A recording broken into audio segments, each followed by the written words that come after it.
Wow, would you look at that? Already have another video out. You know, when I'm not on a plane every other day, it's a lot easier to stick on a production schedule and start getting these videos out on time instead of having to wait like 3 weeks like I did before. Welcome back, everyone. Today I have a recording of my latest and longest run. For this run, I ran about 15 miles, a little bit over. And this is, like I said before, this is not only my longest time running, but also my longest distance I've done in a run in a while, since my last marathon. It was 15 miles overall. I'll talk more about the details in that in a bit. But yeah, it was great to be doing long runs back in Manhattan, where I live, instead of on vacation like when I was doing it in Seattle. We actually had some good weather for once in Manhattan. We've been kind of strung with a bit of, couple weekends of just kind of muggy, gross weather. I guess muggy is not the best word. Kind of just cloudy and rainy and gross. Actually, it's kind of reminded me of a lot of Seattle weather. This was actually a very nice weekend. It was very warm. I actually was able to run in just shorts and just a tank top kind of thing. Opposed to my normal attire where I wear kind of this sort of long john Under Armour type of activewear stuff that's very thick, has some fleece inlining to keep me warm, on top of other layers, other shorts and shirts to make sure I stay warm on my runs, usually gloves and some ear protectors to keep those warm too. But on this run, it was 70 or something. No, it's probably 65 to 70. But I was able to run just regular activewear stuff and stay warm for most of it. You'll see later on in the video, I actually ran really far north on Manhattan, up in West Harlem, where the weather actually started changing on me. And since I didn't have any protective stuff, nothing ready prepped for the rain, I just turned around and ran back as quick as possible. But yeah, so this run I started off on running around East Midtown, kind of close to the UN building.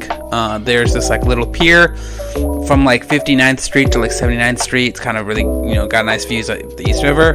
Then I ran down to the bottom corner of the park and was able to do a half loop around the park up to the north side. Got to see a lot of the beautiful cherry blossoms coming in season. For those who didn't know, Manhattan and Central Park actually has quite a bit of cherry blossoms in it. These beautiful trees that become pink and white in the beginning of spring. It's kind of unfortunate because in this, since I've described kind of having this bad weather, these trees have kind of been blooming later than what they were supposed to or what they normally do. So we should be seeing these a lot more of these cherry blossoms on this run than I got to, but still got to see some pretty nice ones. You see in this footage. I like them. I always like cherry blossoms.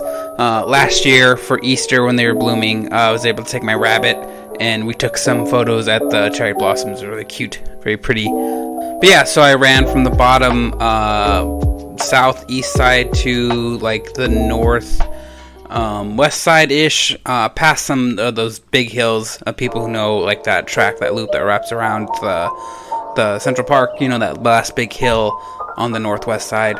Yeah, so I did those big hills because I need to get my hills in on my runs to continue to get them.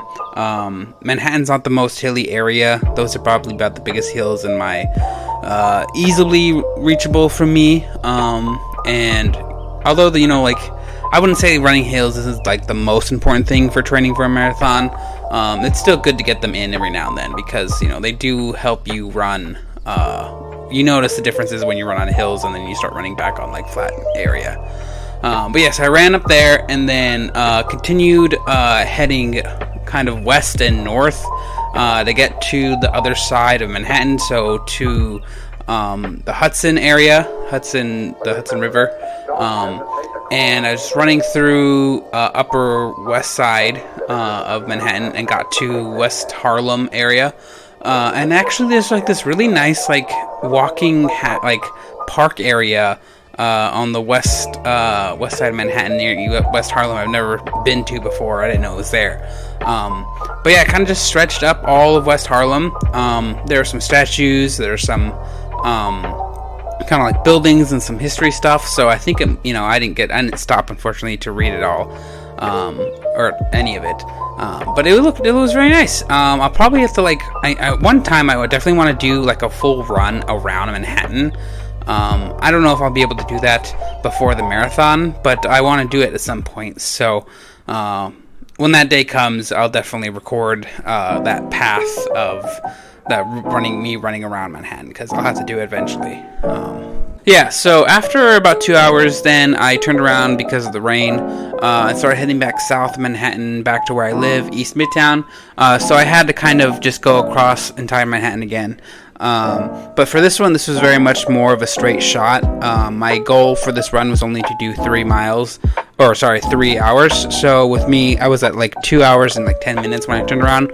So I didn't really have time to kind of like go all over the place. And you know, I don't want to end runs not back at the area I'd planned to stop, because then I have to walk back home, and you know, after running 15 miles I'm already tired and my feet hurt.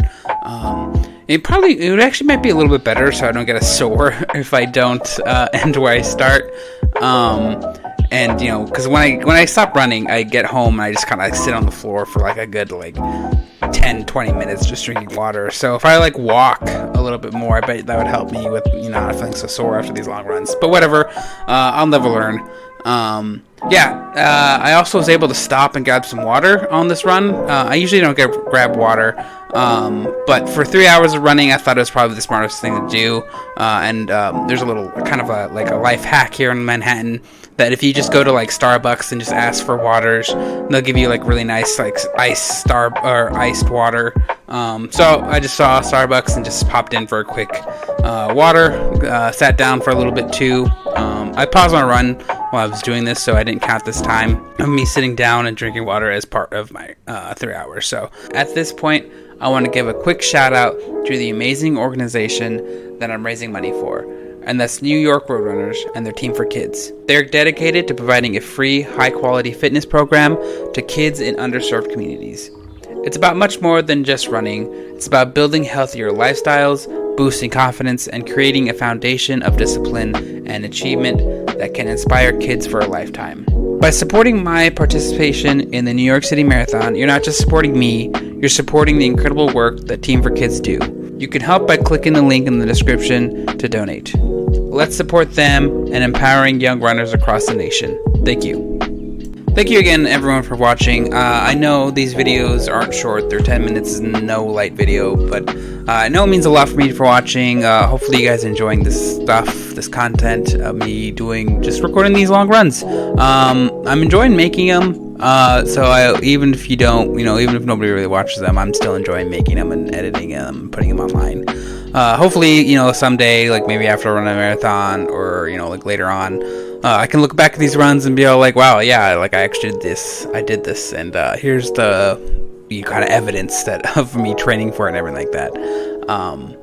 But it means a lot. I'm posting all my stuff. I'm making little like TikTok videos and Instagram stuff like that of my runs too, and I'm enjoying that too. I've been trying to post every day, try to stay relevant in the algorithm, and just kind of cutting up the footage that I record for the long videos and just doing some quick edits for them to make them on TikTok.